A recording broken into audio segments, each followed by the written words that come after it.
Hello folks, I'm John Myrie and welcome to the Wisconsin Northland Outdoors. On this week's show we have reports and tips for you from Jarrett McCarthy down at Hayward Bait and Bottle, and then we talk fall fishing and a lot more with Hayward Area Fishing Guide Noah Glitto. Lots to cover on this week's show, all coming up right after these messages. Store your boat where it'll be safe and secure at Hayward Powersport. We're the area's largest marine and power sports storage facility. Call now to reserve your space and bring it in when you're done for the season. Your boat will be prepared by our certified techs who properly winterize today's high-tech motors. We offer shrink wrapping and indoor storage, plus a 20% discount in any repairs done when you store your boat with us. State licensed and bonded, Hayward Powersports, just 10 minutes east of Hayward on Highway 77 or at haywardpowersports.com. The Hayward Lakes Visitors and Convention Bureau in Sawyer County, Wisconsin welcomes you to our Northwoods hometown. No matter the season, no matter the activity, you'll always be surrounded by our great outdoors. What more could you ask for in a vacation destination? Woods, waters, world-class events. Contact us for information on lodging, dining, attractions, events, trail conditions, and more. Order your free vacation guide and start planning your getaway today. Visit us at haywardlakes.com or call 1-800-724-2992. Riding along in my automobile. Bumping into things unexpectedly? Make your first choice for collision repair. Ernie's Auto Body, featuring the most advanced collision repair facility in Northwest Wisconsin. With a state-of-the-art spray bake down draft paint booth for that better-than-new finish, laser technology for precision frame alignment, loaner cars available, computerized estimates, written guarantees, and documented unmatched customer service. The clear choice is Ernie's Auto Body, south of Hayward on Highway 63 and Nursery Road, where quality is no accident. Lynn's Custom Meats and Catering welcomes you to stop by for their great lunch menu. And while you're there, Lynn's also has a great selection of custom cut meats and sausages, as well as many varieties of snack sticks, jerky, fresh cheese curds, and much more. Lynn's is open Mondays through Fridays from 9 to 5:30 and 9 to 4 on Saturdays. Lynn's Custom Meats and Catering in Hayward. Today, anglers fish longer. Today, anglers fish harder. Today, anglers rely more than ever on their electronics. It all comes down to catching more fish, and today, anglers rely on Amped Outdoors lithium batteries, period. Visit ampedoutdoors.com today to power your outdoor experience. We're recording down at Hayward Bait and Bottle, talking to Jarrett McCarthy. And Jarrett, we still got guys heading out fishing. This is running, really late. The water temperatures are starting to finally cool down. I know I was out on one of the small lakes and I saw 45 degrees, which, usually by now it'd be colder than that, I think. Yeah, with these unseasonably warm weather, winter is going to hit hard and it's going to hit all at once. But for the time being, got some fairly decent weather for guys to go out in if they want to do some fall fishing. I don't think we're going to ice fishing. A lot of times the guys are out ice fishing around the deer season. That's only a couple of weeks away, and I don't know if we're going to see that by then. Maybe some skim ice because the nights look pretty cold, but the daytime's 10 days out look in the 40s. Yeah, it just depends on where you are because a lot of our lows at night, they're starting to get sub-freezing. So for guys that are looking to do some early ice fishing, usually we have some skin ice or 2 to 4 inches on a lot of these, the back bays, on those lakes that are, anywhere from 2 to 5 feet. So definitely some places that they'll be able to get out if we have some nice cold weather coming up. Before we even start talking about that, we still got at least a couple of weeks, I think, of fishing in boats and getting out in open water, and it's been pretty good. How about the walleye fishing? So walleye fishing's got, been kind of quiet right now. Most of the guys that are coming through this time of year, they're still hunting muskies if they're not in the woods, hunting for bullwinkle. A lot of guys out there after muskies, it seems like. And you heard any reports on any big fish? Nothing big so far. I think, upper 40s has been the biggest that we've heard of this year between, all your recreational fishermen and all your tournaments. But a lot of fish. It seems like we're seeing a lot more fish than usual from guys. And maybe this warm weather has a little bit more play in it with people being able to get out a little bit more comfortably this time of year. What's been the go-to bait? Usually it's suckers, but, they also hit some lures too. Yeah, this time of year, now that we're getting into some cooler water, suckers have been key. And, we've still got a good supply of suckers here at the shop. But, as we continue to cool down, those big rubber baits will start working really, really well for guys that are just looking to start doing some jigging and keep their hands a little bit closer to their body and stay warm. But otherwise, those slow twitch baits out there are still working really well right now, just for muskies that aren't quite willing to chase something, but still willing to look up at something that looks injured. I think you made a point there. You said jig, and I think that's probably one of the most underrated ways to go after muskies is jig fishing them. And there's a ton of baits out there, Medusas, and you've got some of the Bondi baits, and I could go on and on tubes.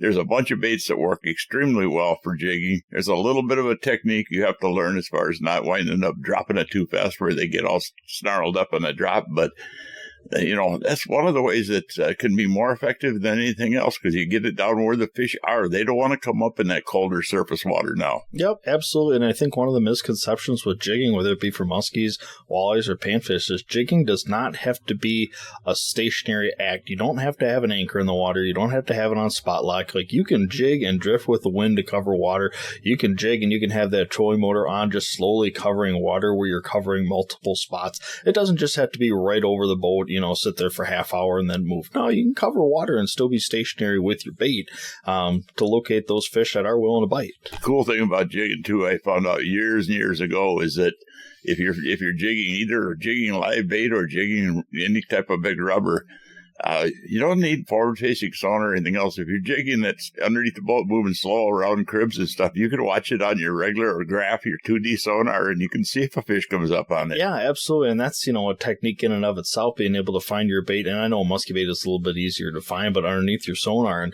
it's just kind of getting yourself used to where your features are on your boat a little bit better. So when you're passing these structures and you're looking down with your sonar, it's like, okay, I know my sonar is back here. I'm marking it with my musky bait, just kind of getting a feel for what you're actually looking at underwater.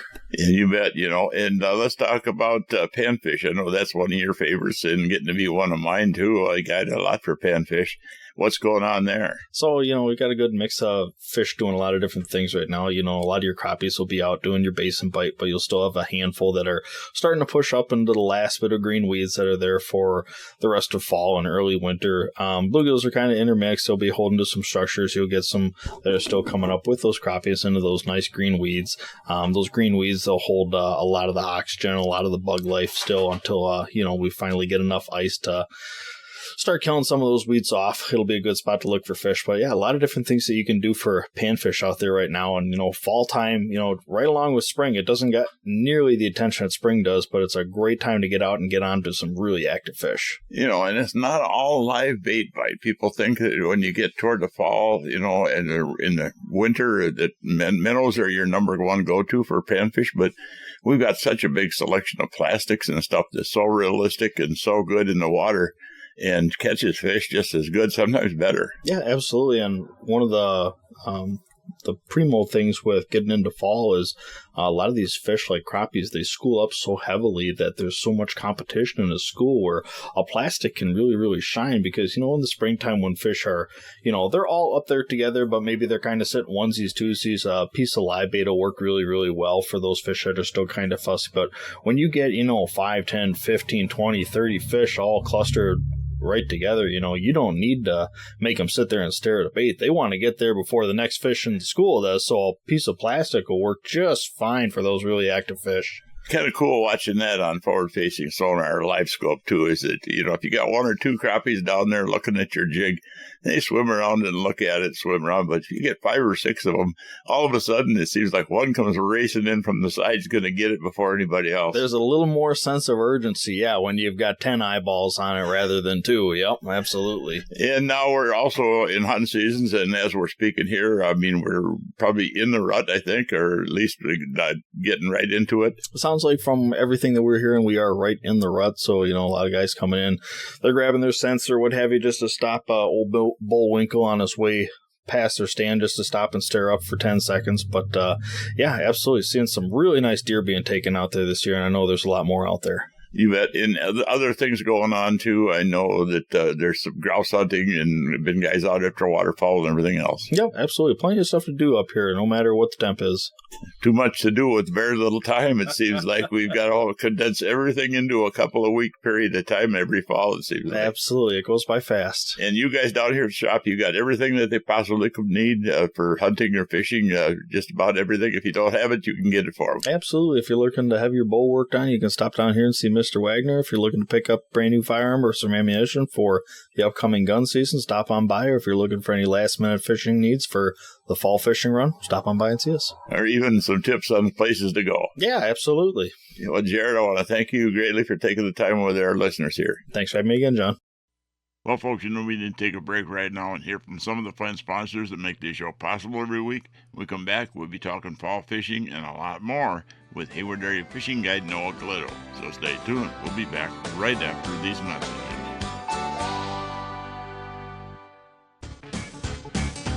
Hunters and anglers, Hayward Bait and Bottle is your one-stop sport and bottle shop in the Hayward area.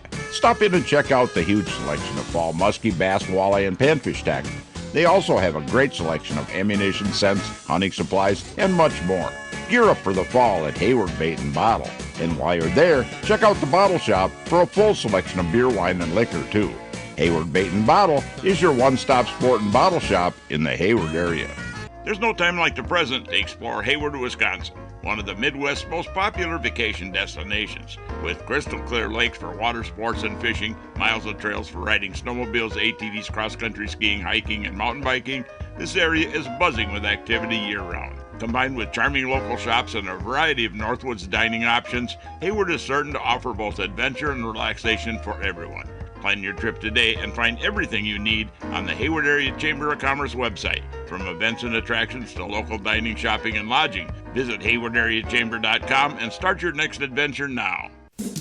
The 2026 Polaris off-road vehicles are rolling in daily at Hayward Powersports, and we need to create room by making crazy deals on the remaining 25s. Now's the time to take advantage during the Polaris Factory Authorized Clearance event. Claim rebates up to $4,000 or financing as low as 0.99% for 36 months on select models. Polaris RZR is built for everything from taming adventurous terrain to adrenaline-charged trail rides with your crew. Polaris Ranger is the perfect machine for tackling property maintenance and then take on a backcountry ride. Or get the best of both worlds with the Polaris General, built with task-to-trail versatility, unlocking more adventures. With up to $4,000 off select Polaris side-by-sides, it's time to finally get the machine of your dreams. Plus, Hayward Powersports even has rebates up to $1,500 off the machine that started it all, the legendary tough Polaris Sportsman ATV. Let us help you get the right Polaris to join you on your next adventure. Hayward Powersports, just 10 minutes east of Hayward on Highway 77. Find them online at haywardpowersports.com. See dealer for complete program details. Always wear a helmet, never drink and ride. When you need light for outdoor activities, you want a compact light that does not strap to your head? Meet DEX FingerLight at fingerlight.com. FingerLight's patented Kryptonite ring fits any finger, keeping your hands free to fish, navigate, and handle gear. With 3 light modes, it's durable, waterproof, and rechargeable. Invented for surgeons, but developed by outdoorsmen. DEX FingerLight is faster and easier than a headlamp. For a limited time now, get 15% off at fingerlight.com using the promo code Northland15 at checkout. Welcome back to another segment of this week's Wisconsin Northland Outdoors, and this part of the show is brought to you by the Hayward Lakes Visitor and Convention Bureau. For more information on lodging and vacationing here in the Hayward Lakes area, check out their website at haywardlakes.com. Well, folks, one of the people I get on here from time to time is Hayward Area Fishing Guide Noah Glitto.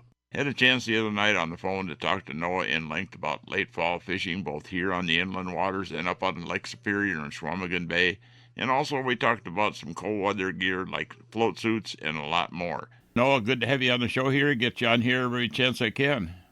Yeah, it's good to be on the show and talk some fishing and get some info out for the folks. This is getting to be what I guess I call it crunch time, because there's so much to do. You got the rut coming on as we're talking here, and you guys want to get out and get some venison, and then you've got some of the best fishing of the year out there if you want to put up with a little cooler weather, and hopefully you don't have too windy days. We've had some days that were pretty brutal out there wind-wise. Yeah, we've had some pretty good wind here past couple days. It is kind of that crunch time of year when, fishing is excellent. We got ducks flying, geese flying, deer season's coming. everybody's prepping their stands, prepping their shooting lanes, getting their gun stuff, getting all their gear put together, and setting up camp. And people are kind of they're sick of fishing, and they're putting their boats away, winterizing everything. It's kind of all coming to an end, but it's still one of the most excellent times to get out and fish for some of the biggest fish of the year. Walleye fishing, it should be really good this time of the year too.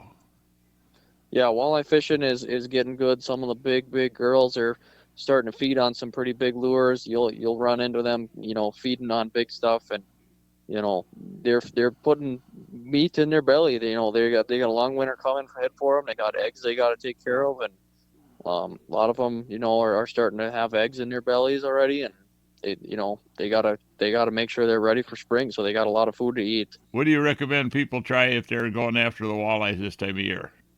This time of year, it's hard to beat a walleye sucker. 3-inch, 4-inch minnow is pretty prime. It's hard to beat fishing something like that, but once you get into some of the deeper water, it can be difficult to fish sucker, just because bringing that sucker up and down from them deeper waters, they just don't last very long. And making far casts, sometimes you'll cast your sucker off. So I usually use a little bit longer shank hook, so I can try to hook that sucker once or twice, so that he doesn't fly off on a far cast. But once you're fishing a little deeper, sometimes you got to switch to a plastic, or you got to switch to a spoon or a jig and wrap, or a blade bait, something to get down there and get a reaction bite at this time of year. You got to get the lures near them, and you got to rip it away. In talking about deeper water too, I should tell people too, is that there is a point where if you're going to be releasing fish, you don't want to be fishing that deep too, because a lot of them get barrier trauma when they come up in 30, 35 feet or deeper. I mean, it seems like that. And you could catch them 60, 70 feet down, but the fish, if it's not a keeper-sized fish, it's just a waste of a fish too. Yeah, barrel trauma has become a big topic in the past couple of years, ever since, live sonars come out. People are targeting fish that they've never seen before. Some of the lakes around here, fish probably past 28 feet deep. I wouldn't target them if I was planning on releasing them. We do a lot of catch and release just because it's fun to catch fish and let them go. We keep a couple for a dinner, and that's enough. But especially with the crappie fishing, crappie fishing is excellent. Fish packed up in big groups, and even like on places like Chippewa Flowage, if those fish are past 20 feet deep, the crappies will experience barrel trauma very easily out there. So if you're not going to be keeping them for dinner, once you catch enough for a meal, quit catching them and go fish for something else. Go fish for muskies. I know you've been fishing some smallmouth too, and you were up on the big lakes, Lake Superior too. Yeah, I ended up on Lake Superior not too long ago, and we fished for smallmouth bass. We did pretty good we fished only artificial, and we caught lots of fish in the 3.5 to 4 pound class. Very, very, very nice fish, all super healthy, hard fighting fish. We did have one that almost broke 6 pounds, which was nice to see out on the bay. We don't see a lot of fish get past like 5 1/4, 5 1/2 out there. So seeing a size class fish like that's nice to see. What's been your go-to bait up there and wherever you've been fishing smallmouth this time of year? I know I do pretty good on some of the lakes around here on 4, 5, even 6-inch sucker minnows, but if you're using artificials, what would you go to? Using artificials, we fish a lot of blade baits in the deeper water on some of those wintering holes that those bass like to go sit. Using a blade bait and letting it hit bottom or ripping it up, get a reaction out of them, stuff like that. But if they won't hit that reactionary bait, you gotta, throw a Ned rig out or a tube and let it sit on the bottom, and take your time with your cast. Let it hit bottom and let it sit for a little bit, move it 5 feet, let it sit for a bit, and let them come decide that they want to eat it. Because once you find those fish in their winning holes, they're going to stay there, and you just got to wait for them to decide to eat. And sometimes just not moving it is the best option almost. Yeah, patience is key this time of year with some of the smallmouth bass. They will pack up in big groups on their wintering holes, but they're not always going to strike a bait as soon as you get it down there. You might have to give them some time.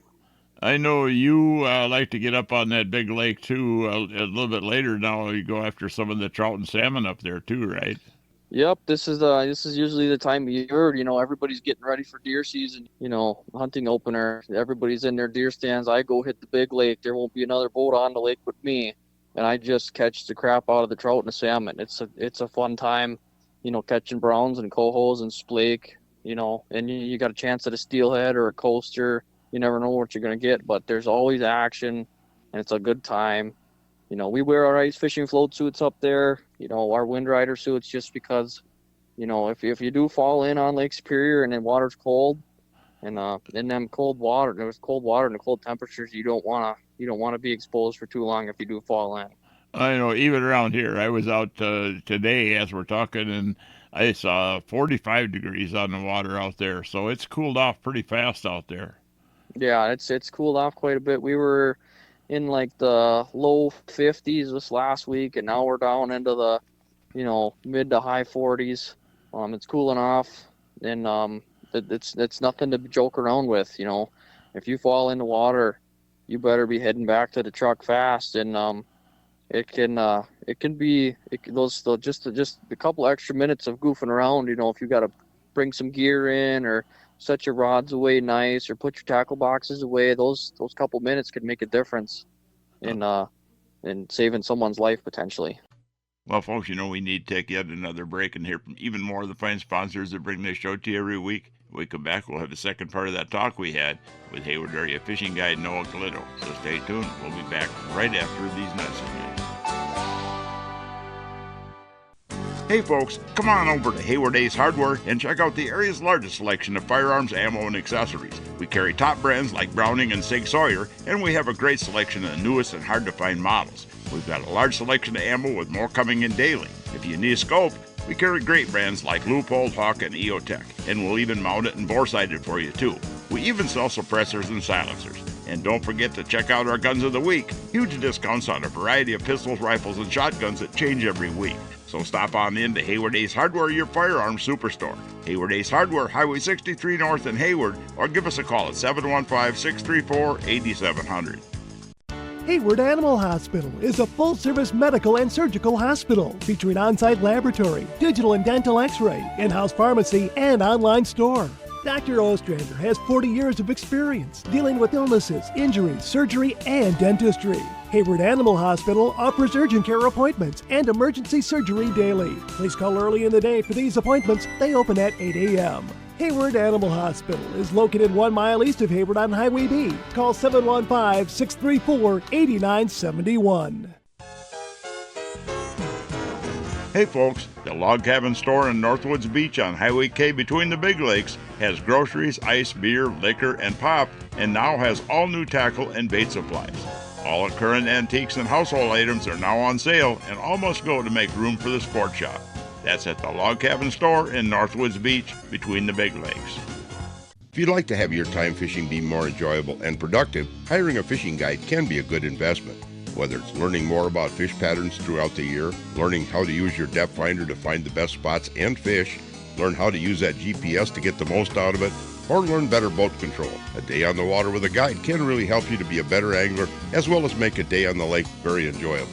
To book a guide trip this year or get more information, you can find us on the internet at www.wiscnorthlandoutdoors.com and then just click on Area Guides. Welcome back to the last segment of this week's Wisconsin Northland Outdoors. And folks, we're going to jump right back into the second part of that talk we had with Noah Glitto.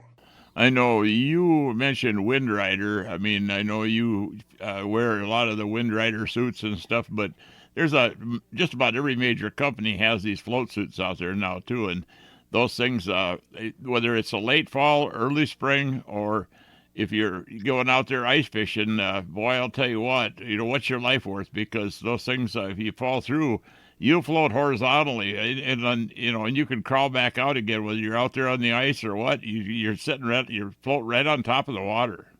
Yeah, float suits, they've come a long way. They used to be pretty bulky, and people didn't really like them, but now they've come a long way. They're very mobile. They're very warm still. And all the major brands have them out. If you don't have a float suit, I highly recommend it. If you go fishing a lot, or if you do any fishing by yourself, ice fishing or in the boat, that float suit can make the difference between, you making it back on the ice and making it back to the truck and you not. And those are stories we don't like hearing when we hear about them. I know there are also, most of the companies I know out there, a lot of them anyhow, have different weights, insulation weights. So you can actually get one that's a little more comfortable for that, early spring or in the late fall fishing when you don't need that super insulation value. But, different weights were available insulation, which makes them kind of tailorable to what you want to be fishing the time of year and when you're out there. Yeah, Windrider makes a 3-season suit that I wear, and it comes with a set of insulation that's removable from the float suit. And I actually remove that layer from the bibs and from the jacket, and I wear it all year round. If it gets really, really cold ice fishing, I'll put it in. But we're talking, sub-zero temps when I put that in there. I'm a pretty mobile angler on the ice. I like fishing outside. I like cutting lots of holes and moving around a lot. So I stay pretty warm, just moving around a lot. But if you're one that gets cold, that extra set of insulation's nice. But with that 3-season suit, you can just pop that insulation out. It's pretty easy to do. So check out Windrider if you haven't checked their stuff out. They've got a lot of nice, outdoor gear at a very affordable cost. A lot of interesting stuff there. And, we don't know what we're going to have for ice this year. We've had a few years where the ice was pretty bad. Either you had too much snow too early or you had no ice to speak of it. So let's hope we get more of a normal winter when we get it this year, I hope. Yeah, we're hoping for more of a normal winter where we get a good layer of 8 to 10 inches of ice before we get a lot of snow, and we're hoping we get a decent amount of snow this year to keep the snowmobiling traffic busy and keep the restaurants and the bars in business, and keep us mobile on the ice, because when it's just clear ice, it's hard to get around. Your sleds are sliding around, your gear slides away in the wind, stuff like that can be difficult. Lack of snow can also make it difficult with the fish. With walking on the ice, you spook them. You don't have that noise damper from being on the snow, so it can make it difficult to get on a spot with fish. But we're hoping for a good year. The last 2 years, like you said, it's kind of been poor, where we either got too much snow too early and it made it a slush mess on the ice, or we just didn't get much ice. Ice can be pretty unpredictable in the area. So like I said, those float suits are important. That early ice season, make sure you got your suit on, even though it might still be pretty warm outside. That extra safety precaution is the difference between making it home and not. I know, when we're talking about that stuff too, is that ice fishing is a great sport. It seems to be a growing sport. We've got plenty of good water out here, but again, the forward-facing sonar is making a huge difference. And you mentioned these fish being spooky.